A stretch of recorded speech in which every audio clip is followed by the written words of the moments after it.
Muy bien, vamos a continuar con más noticias, pero conversamos con el doctor Eber Campos, él es abogado constitucionalista y lo hemos informado ya hace unos instantes, la Comisión de Constitución esta noche va a iniciar una discusión, un debate respecto a una propuesta que ha nacido del Poder Ejecutivo, el del reemplazo del presidente o presidente de la República en una situación extraordinaria, y este reemplazo podría ser asumido por el presidente o presidente del Congreso. ¿Qué tal, doctor Campos? Muy buenas tardes.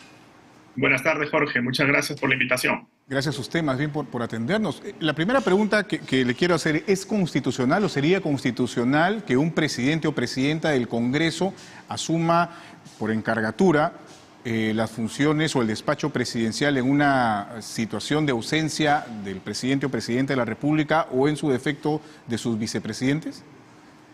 Yo lo que creo es que un primer aspecto que hay que tomar en cuenta es que nos encontramos ante una laguna jurídica, es decir, la Constitución no prevé específicamente este supuesto, como sí lo hace, por ejemplo, para el caso de la sucesión presidencial, es decir, cuando el presidente deja el cargo permanentemente, ya sea porque es destituido, porque renuncia o porque es vacado, como ha sucedido hace poco, por ejemplo, con el caso del expresidente Castillo, y ninguno de sus dos vicepresidentes está en actitud de reemplazarlo.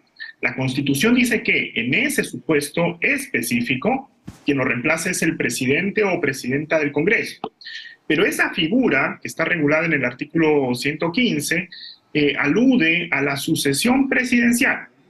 El caso al que nos afrontamos ahora es un caso distinto, porque no es el caso de la sucesión permanente, es el caso de un reemplazo temporal, en donde quien asume las funciones del presidente lo hace con unos encargos pues muy puntuales, básicamente para cumplir tareas administrativas, dado que el presidente continúa en el cargo, solo que cumple funciones de representación del Estado en el extranjero.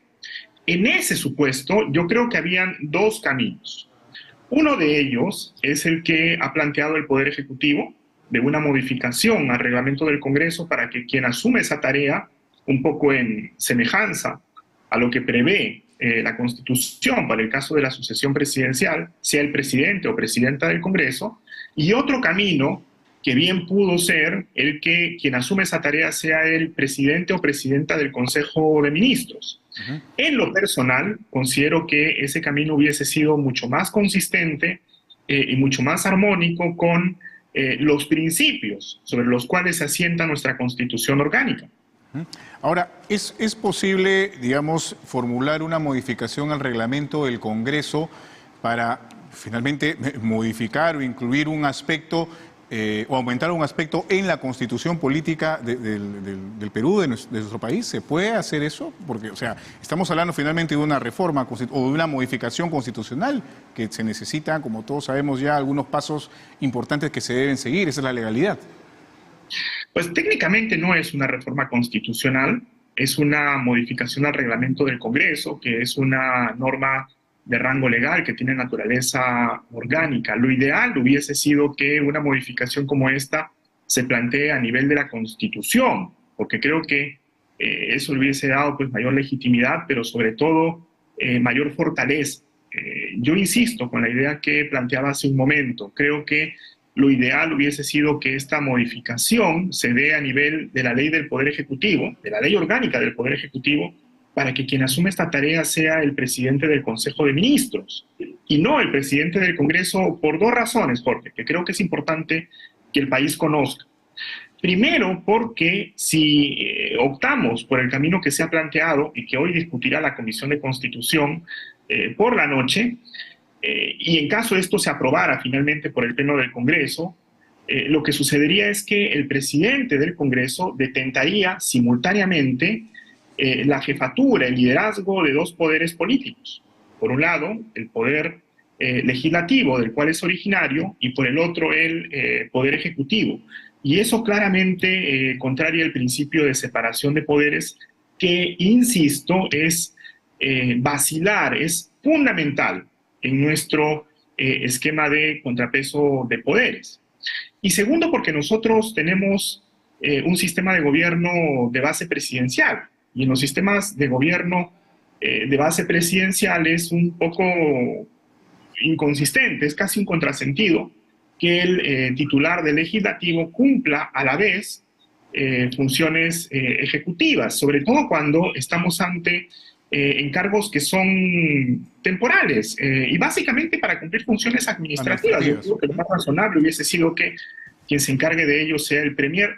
Y una razón adicional, en América Latina esto casi no se ha regulado, como ocurre en el Perú a nivel constitucional, pero en los pocos países en que sí, Chile, Colombia, por ejemplo, quien cumple esas funciones es el ministro de mayor, digamos, raigambre o de mayor antigüedad dentro del Consejo, no el titular del Poder Legislativo.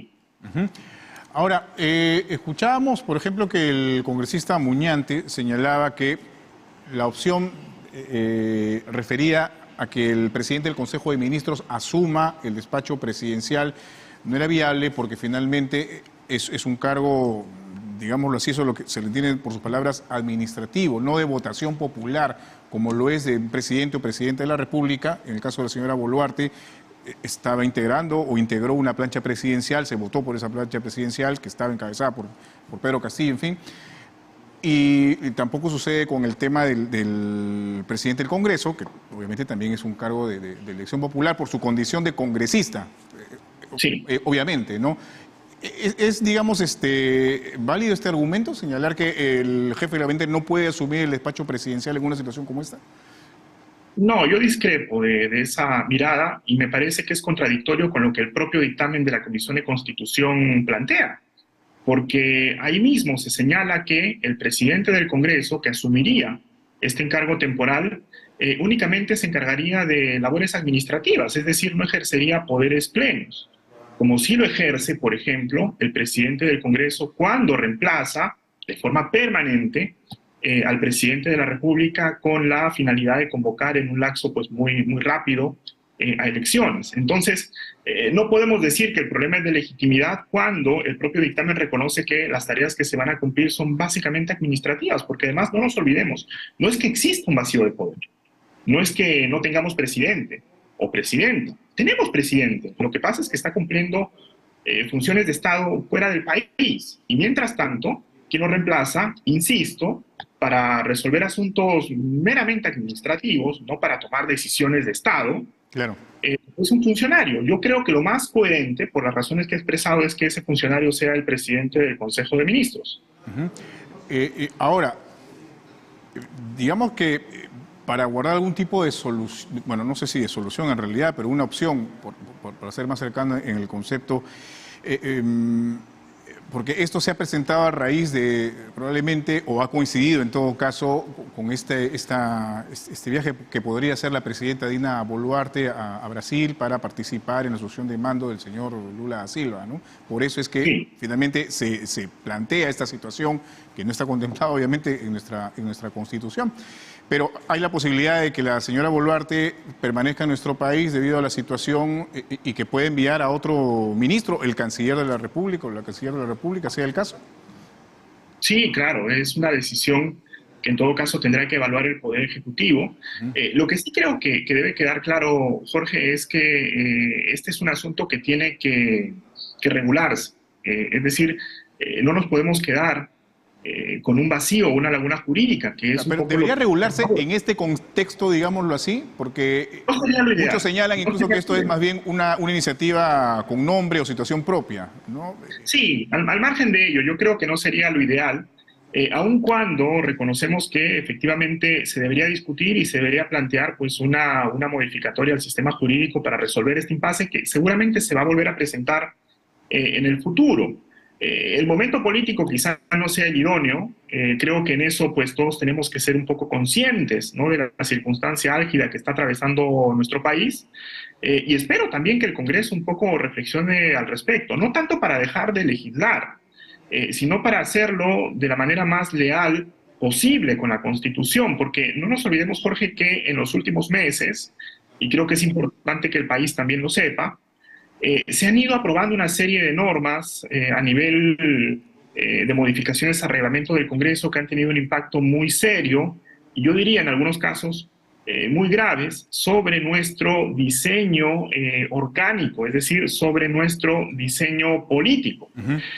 No es saludable, no es serio, porque ese tipo de cambios deberían darse a nivel de la Constitución, Claro. no a nivel de estas modificaciones legales. Doctor Campos, ¿nos podría mencionar algunos de estas modificaciones que usted considera graves en el reglamento del Congreso que finalmente se proyectan en lo que puede ser nuestro propio ordenamiento jurídico y constitucional? Por ejemplo, lo que tiene que ver con el tema de la cuestión de confianza, ¿no? Es decir, todo el esquema relativo a cuáles son los supuestos en los cuales el gobierno puede plantear la cuestión de confianza. Me parece que la regulación todavía es insatisfactoria, independientemente de los eventos de hace algunas semanas que son muy criticables, ¿no? Yo en lo personal también los he criticado, incluso a través del Canal 7, pero creo que al margen de eso, lo ideal hubiese sido que una modificación a la cuestión de confianza se haga teniendo en cuenta también algunos criterios desarrollados en su momento por el Tribunal Constitucional y en el contexto de una reforma política mucho más grande y ambiciosa, porque creo que es un poco lo que el país demanda. Ahora, precisamente, que se está discutiendo el tema de la reforma política pensando en lo que va a venir después y con el claro objetivo de evitar los lamentables sucesos que han llevado a la crisis política que hemos vivido en los últimos años, ¿no? Creo que es el momento para reflexionar y proponer esos cambios tan necesarios para el país. Claro, pero estos deberían hacerse de una manera seria y reflexionada, ¿no? Pensando precisamente en el largo plazo, no una cuestión cortoplacista y de acuerdo, bueno, podemos decirlo claramente, a intereses de contexto en este momento, ¿no? Usted mencionó hace unos instantes, doctor Campos, el artículo 115 de la Constitución, ¿no? Y yo tengo acá la Constitución precisamente repasándola porque creo que ahora es importante y necesario que todos los ciudadanos y ciudadanas puedan tener una Constitución a la mano y empezar a repasarlo, revisarla en algunos momentos, ¿no? En el artículo 115 se habla de impedimento temporal o permanente del ejercicio de la presidencia, ¿no? Dice, por impedimento temporal o permanente, el presidente de la República asume sus funciones el primer vicepresidente. En defecto de el segundo vicepresidente. Por impedimento de ambos, el presidente del Congreso. Si el impedimento es permanente, el presidente del Congreso convoca de inmediato a elecciones. ¿Esto tiene que ver con una situación como la que estamos viviendo? O sea, o es un malentendido, es una confusión, digamos, del propio de la propia Constitución respecto a este artículo. Pues tradicionalmente el impedimento temporal se ha entendido como una incapacidad física. Digo tradicionalmente porque la mención, como podrás advertir, es vaga, pero tradicionalmente se ha entendido como el evento en el cual el presidente, por alguna dolencia, no puede ejercer temporalmente el cargo. Entonces, en ese supuesto que lo reemplaza es el vicepresidente y en su defecto el segundo vicepresidente, y en caso ninguno de ellos pues, puede ejercer esas funciones, el presidente del Congreso.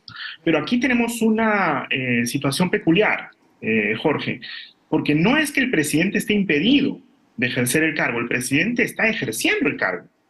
Y de hecho, cuando el presidente sale del país, lo hace con base en una de las funciones previstas en el artículo 118 de la Constitución, que señala que el presidente es el que dirige la política exterior del Estado. Lo que sucede es que, claro, no está ejerciendo esas funciones en el territorio nacional.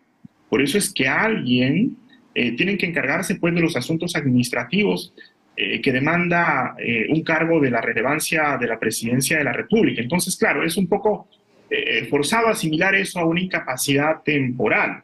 Claro. Por eso yo decía hace un momento que son dos figuras distintas. Una cosa es la sucesión, claro, que se puede dar por una incapacidad permanente o temporal, y otra cosa es un reemplazo temporal porque el presidente está cumpliendo funciones fuera del territorio nacional. Sin perjuicio de eso, y creo que es importante volver a resaltarlo, Jorge, este tipo de discusiones deberían darse a nivel de la Constitución. Creo que estar modificando el reglamento o las leyes pueden generarnos a futuro nuevos inconvenientes. Claro, por eso le preguntaba si era no sé, legal o legítimo modificar el reglamento del Congreso en una situación, un aspecto de la Constitución que creo yo que más bien debería verse, y coincido con usted, a nivel precisamente de una modificación constitucional. Usted me dice que técnicamente se puede hacer, pero no necesariamente es lo correcto 100%. Sí, no es lo ideal. Técnicamente se puede hacer y en ese contexto lo más coherente, digamos, lo más leal con el espíritu de la Constitución, a mi modo de ver, sería una modificación antes que al reglamento del Congreso, a la ley orgánica del Poder Ejecutivo, para que esa tarea específica la cumpla el presidente del Consejo de Ministros. Pero digamos, al margen de eso, rescato la reflexión también que planteas, ¿no? Porque creo que es necesario, sobre todo en este momento, después de todo lo que hemos pasado, empezar a discutir cosas con un poquito más de seriedad y de madurez. Creo que el país está esperando eso de sus líderes y en general creo que eso es lo único que va a evitar que enfrentemos los mismos problemas y las mismas dificultades que hemos enfrentado en estos meses en el futuro que viene. Ujú. Y de hecho genera un impacto no solamente en el tema normativo, sino también político, porque usted ha señalado muy claramente, ¿no? Estamos en un sistema de separación de poderes, ¿no? Ejecutivo, legislativo, poder judicial, ¿no? Esto de alguna u otra manera contradice ese origen de conceptos respecto a esta separación de poderes, en el caso específico del Congreso y el Ejecutivo. Exactamente, genera una incoherencia que desdibuja un poco el sistema de gobierno que tenemos, que es un sistema de gobierno de base presidencial, en donde el principio de separación de poderes es capital.